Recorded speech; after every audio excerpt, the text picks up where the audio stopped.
मेरे मरने के बाद तुम सब फंसेंगे।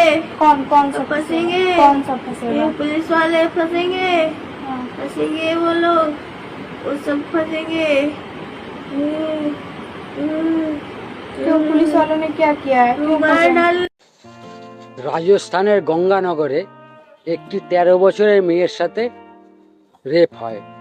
রেপ মানে মেয়েটি রাস্তা দিয়ে যাচ্ছিল, কোনো অটো ধরছে, অটোওয়ালা মেয়েটাকে হোটেলে নিয়ে যায়, বেচে দিছে।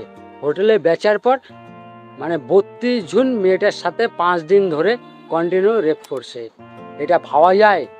আমাদের ভারতের তাহলে আইন ব্যবস্থা কোথায় যায় দাঁড়াইছে যে 32 জন মানে নর মানুষ, শালা এরা মানুষের নামে কলঙ্ক, একটা 13 বছরের বাচ্চা মেয়েকে ধর্ষণ করে। আমাদের ভারতের আইন এত করা উচিত, এই ধরনের মানুষগুলোকে গুলি করে মারে দেওয়া উচিত। মানে বলছি, এই যে হাতে মানে লোমগুলো খাড়া হয়ে যাচ্ছে, মানে এটা পাওয়া যায়? 13 বছরের মেয়েকে মানে 5 দিন ধরে 32 জন ধর্ষণ করছে, এটা কোনোদিন মানা যায় না। আমাদের ভারতের আইন ব্যবস্থাটা খুবই খারাপ। না হলে এরা জানে ধর্ষণ করব খুব কী হবে, খুব বেশি জেল হবে কয়েকদিন, তারপরে বের হয়ে যাব।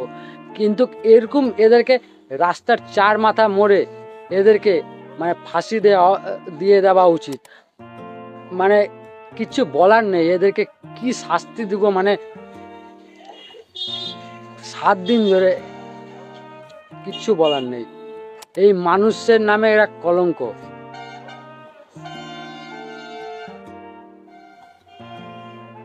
আমাদের ভারতের নতুন একটা আইন করুক, তালিবানি আইন, মানে তালিবান যেরকম নিজের স্ট্রিক্ট আইন করছে, না হলে ধর্ষণ কোনোদিন কমবে না।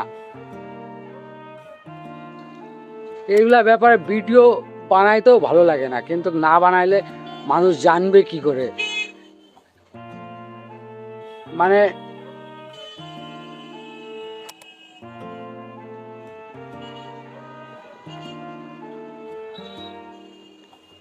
থাক, আর কিচ্ছু বলবো না।